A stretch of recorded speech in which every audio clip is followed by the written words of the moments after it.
Bien, on va donc corriger l'exercice numéro 10 dans lequel on va travailler avec la relation binaire R définie sur l'ensemble Z comme ceci. X R Y, si et seulement si, X moins Y est un multiple de 3. Alors que signifie X moins Y est un multiple de 3? Ça veut dire X moins Y est de la forme 3 fois alpha avec alpha appartient à Z. D'accord?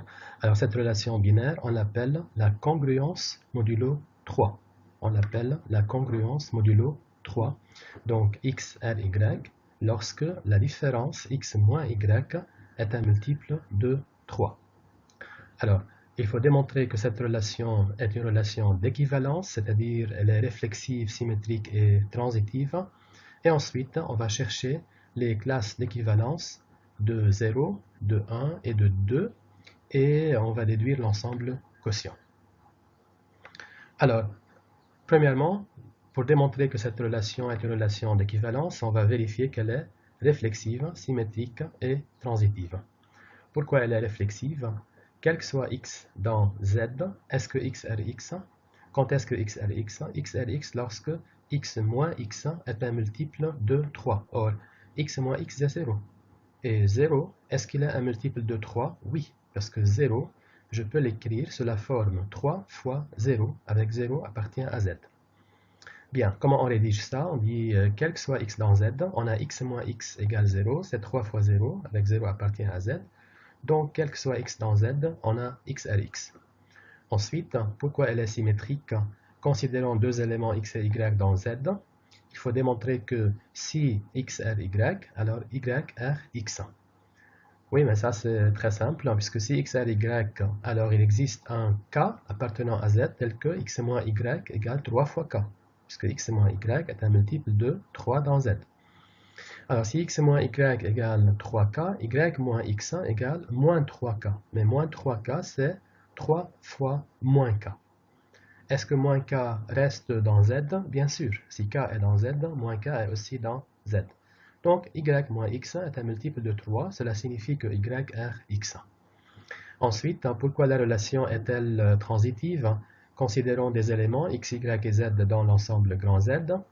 Et on va supposer que x r y et y r z. Et on va démontrer que x r z. Alors, si x r y et y r z, ça veut dire que x moins y est un multiple de 3 et y moins z est aussi un multiple de 3. Donc, il existe un petit k dans z tel que x moins y égale 3k et il existe un k' dans z tel que y moins z égale 3 fois k'. Bien, nous ce qu'on veut démontrer c'est que x moins z est un multiple de 3. Or, x moins z c'est la somme de x moins y avec y moins z. Donc, c'est 3k plus 3k', c'est 3 fois k plus k'. Avec k plus k', je peux l'appeler k seconde, c'est un élément de z. Donc, on a xrz. Passons à la question B. Cherchons 0 bar, 1 bar et 2 bars. Lorsque je dis modulo R, cela signifie par rapport à la relation R. Modulo R, c'est-à-dire c'est par rapport à la relation d'équivalence R. Qu'est-ce que c'est 0 bar par définition? 0 bar, c'est l'ensemble des éléments de Z qui sont en relation avec 0. On appelle la classe d'équivalence de 0. D'accord?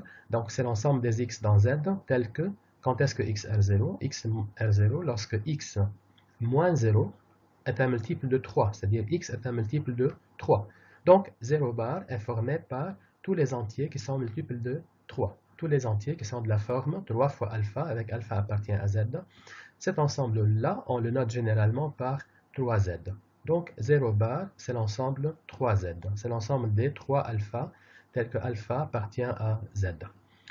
Cherchons maintenant un bar. Par définition, un bar, la classe d'équivalence de 1 modulo R, c'est l'ensemble des éléments de z qui sont en relation avec 1.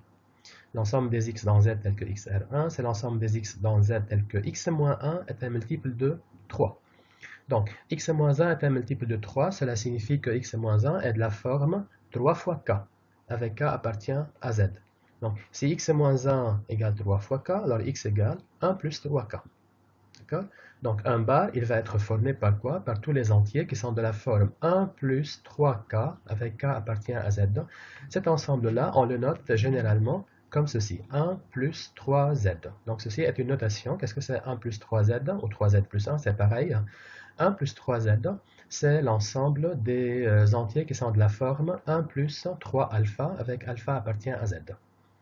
Et de la même façon, qu'est-ce qu'on va obtenir pour 2 bars? Donc 0 bar, c'est 3z. C'est 0 plus 3z. 1 bar, c'est 1 plus 3z. Et même chose, 2 bars, ça va être 2 plus 3z, c'est-à-dire c'est l'ensemble des entiers qui sont de la forme 2 plus 3 fois t, avec t appartient à z. Bien, alors, en déduire l'ensemble quotient, z sur r. Alors, je vous rappelle, pour la question C, je vous rappelle qu'est-ce que c'est l'ensemble quotient. L'ensemble quotient est formé par toutes les classes d'équivalence. Dans la question B, on a cherché seulement 3 classes d'équivalence. On a cherché 0 bar, 1 bar et 2 bars. Alors, bien sûr, ces 3 classes sont 2 à 2 disjointes en fait. 0 bar inter, 1 bar c'est vide. 1 bar inter, 2 bar c'est vide. D'accord? C'est des classes qui sont 2 à 2 différentes. D'accord? 1 bar n'est pas 0 bar. Parce que si 1 bar égale 0 bar, c'est que 1 est en relation avec 0. Et donc 1 moins 0 est un multiple de 3, ce qui est impossible. Même chose, 0 bar est différent de 2 bar, parce que si 0 bar égale 2 bar, ça veut dire 2 est en relation avec 0. Donc 2 est un multiple de 3, impossible. Et même chose, 2 bar est différent de 1 bar. Donc nous avons 3 classes qui sont différentes, 2 à 2. On a 3 classes d'équivalence. Bon, en fait, on va démontrer que ce sont toutes les classes d'équivalence. Qu'est-ce que ça veut dire, ce sont toutes les classes d'équivalence? Ça veut dire, quel que soit x dans z, pour tout x dans z, x bar, c'est ou bien 0 bar, ou bien 1 bar, ou bien 2 bars. Il n'y a que ces 3 classes d'équivalence. Vous voyez, dans l'ensemble z, il y a combien d'éléments? Il y a une infinité d'éléments. Mais ces éléments de z, ils vont être répartis en 3 classes d'équivalence. La classe 0 bar, la classe 1 bar et la classe 2 bar. Seulement. Alors, ces 3 classes sont 2 à 2 différentes, montrant que ce sont les seules classes d'équivalence. Comment? On va démontrer que quel que soit x dans z, si on cherche x bar, on obtient x bar, c'est ou bien 0 bar, ou bien 1 bar, ou bien 2 bar. C'est très simple, soit x appartenant à z.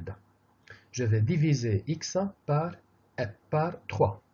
Quand je divise x par 3, j'obtiens un quotient et un reste. Donc, q, c'est le quotient, et r, c'est le reste. Et, qu'est-ce qu'on a comme relation? Nous avons x égale 3 fois q plus r. Que vérifie le reste? Le reste, il est plus grand ou égal que 0, et il est strictement inférieur à 3. Parce que quand je divise par 3, le reste doit être strictement inférieur à 3, parce que sinon, je continue la division. Bien, alors, le reste, ça peut être ou bien 0, ou bien 1, ou bien 2. Bien, alors x égale 3q plus r, ça veut dire x moins r égale 3q. C'est un multiple de 3. Ça veut dire x bar, c'est égal à quoi? À r bar, parce que x est en relation avec r. Donc, je vous rappelle la propriété importante. Lorsqu'on a une relation d'équivalence, deux éléments ont la même classe d'équivalence si et seulement si ils sont en relation. X bar égale Y bar, si et seulement si X égale Y. D'accord? Alors, X moins R, c'est 3Q, donc X bar égale R bar. Mais quelles sont les valeurs possibles pour R? C'est ou bien 0, ou bien 1, ou bien 2. Donc X bar, c'est ou bien 0 bar, ou bien 1 bar, ou bien 2 bar. La conclusion, c'est que, modulo la relation d'équivalence R, qu'on a appelée la congruence modulo 3, on a 3 classes qui sont 0 bar, 1 bar, 2 bar, qui sont 2 à 2 différentes. Et en fait, il n'y a que ces 3 classes d'équivalence. Conclusion, dans l'ensemble quotient, il y a seulement 0 bar, 1 bar, 2 bar. Par exemple, prenez x égale à 5. 5 bars, qu'est-ce que c'est 5 bars? Ça va être égal à 2 bars. 5 bars, c'est 2 bars. Pourquoi? Parce que 5 est en relation avec 2. 5 moins 2 égale à 3. C'est un multiple de 3. Prenez par exemple 7. Eh bien, 7 bars, ça va être 1 bar. Pourquoi? Parce que quand je divise 7 par 3, le reste c'est 1. Et alors, 7 bars, c'est 1 bar. D'accord?